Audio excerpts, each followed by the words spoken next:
This is the all-new M2 Colous Craft Laser from xTool. And they're claiming this to be the easiest craft laser with color printing for everyday making.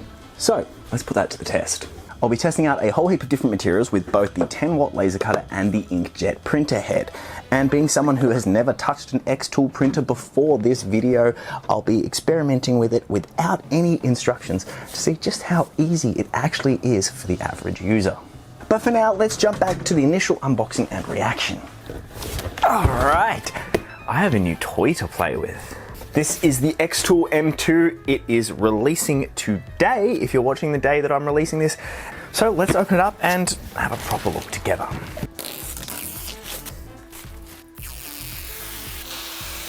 All right, everything is nicely packed inside the unit. We've got a power cable, instructions, exhaust pipe, masking tape, test materials, microfiber cloth, a bag of accessories and little cables, and a 10-watt laser.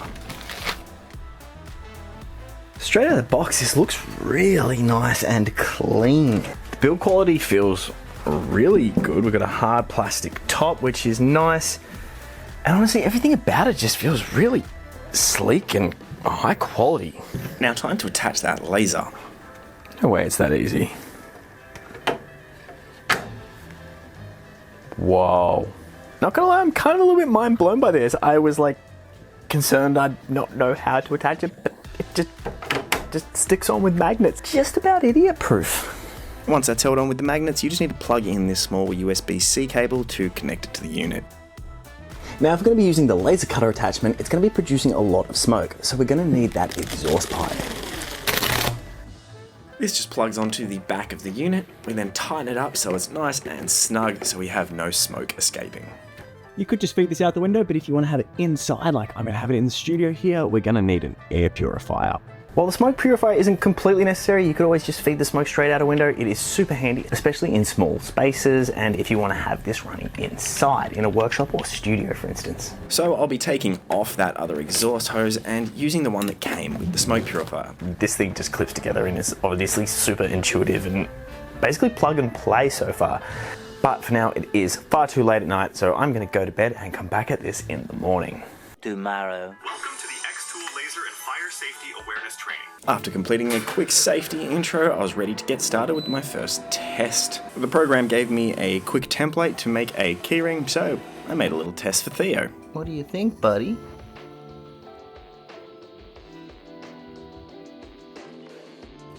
And the engraving looks really nice. Now I'm grabbing these risers that came with the xTool to bring this piece of wood up off the ground just to help for aeration underneath and fire issues, and I'll be cutting out the outline of that cut. This is just using the generic settings straight out of the app, and it's doing a really nice job. But it will leave a mess. This is to be expected. Don't worry, it's never going to look as clean as when you first open it. The xTool Studio app has a heap of predetermined settings for different materials, but if you don't have exactly what you need, you can always just make up a test. So I'm going to run a score and cut test on this basswood to make sure my settings are perfect. Now, I'm going to hold on to these because I'll use this every time I'm using that same material in the future to make sure that the settings are going to match the style that I want for that particular burn. Another handy feature of the app is the preview. If you've got your settings matched right for what you've got in your chosen material, you can actually get a 3D preview of what the final cut should look like. Once we're processed, yeah, that's looking pretty accurate. I made a few of these cutout boxes from the xTool Studio app just to test out the settings, and then I decided it was time to figure out what else we could do with this laser cutter. So I went searching. Engraving onto random shaped material like this is often a pain because of the placement, but with the dual camera system in the xTool, I can place just about any item down and the camera will figure out pretty well where it is.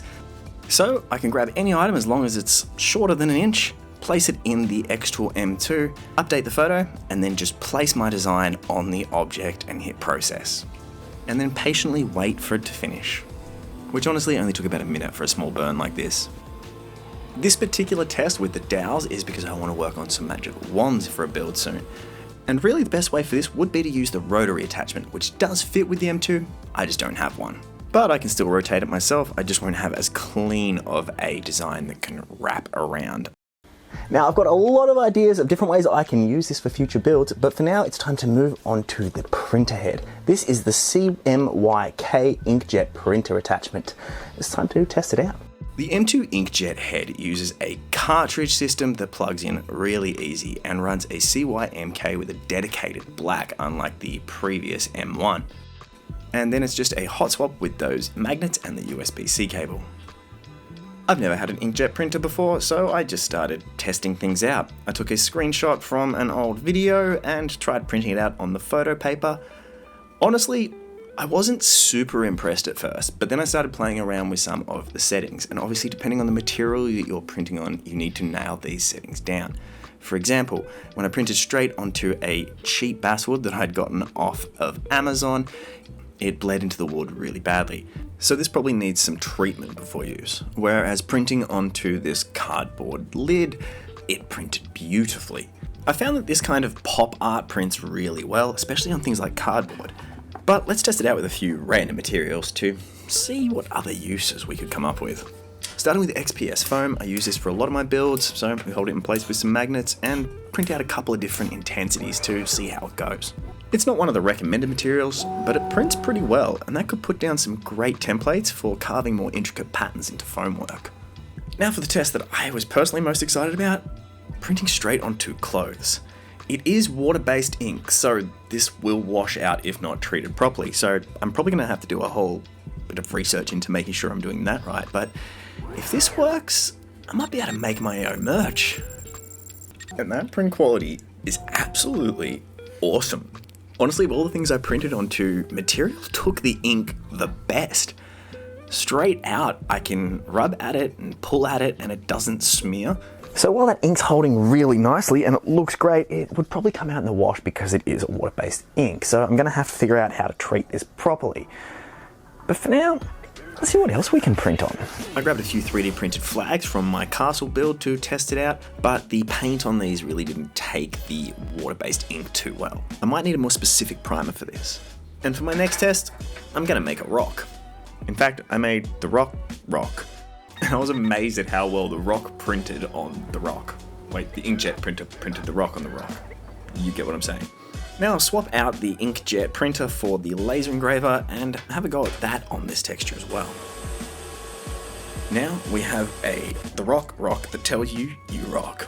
This might just be the best thing that I've ever made. And for now, that'll come to the end of my experimentation with the M2 Colous Craft Laser from xTool. At least for this video, I now have quite a few different ideas of how I could use this for some of my future bigger builds.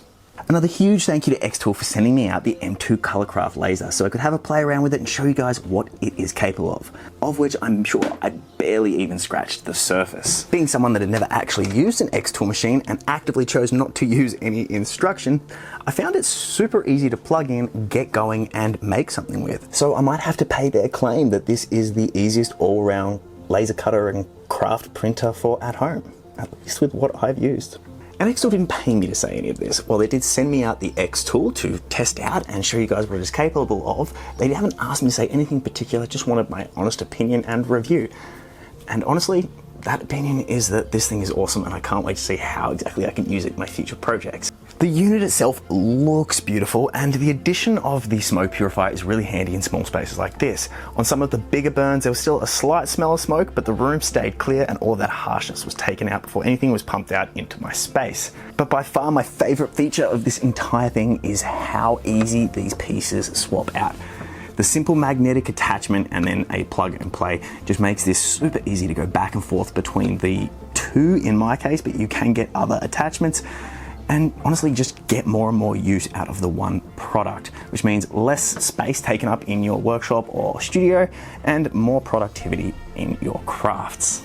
Now for those of you that just want the raw stats, we have a 12 by 16 inch working area, a maximum speed of 600 millimeters a second with a maximum processing height of 1 inch or 26 millimeters, dual camera positioning accuracy up to 0.2 millimeters, and a class 1 security rating for the screen. The unit is 6'10 by 5'69 and 180 tall and weighs just 12.3 kilos. All of that information is available on their website, and that is linked in the description for this video. Obviously, if you use my link, there's a little kickback to me, so if you're gonna buy it, jump through that one and you'll be helping out the channel. And if you've got any cool ideas of ways I could use this for future builds, please let me know in the description below. I'm always looking for new inspiration. I hope you guys found a little bit of inspiration in today's video, and hopefully it's been a little bit helpful for some of you who might be thinking about buying a laser cutter of your own. And until next time, remember, never stop making stuff and use every tool you have access to.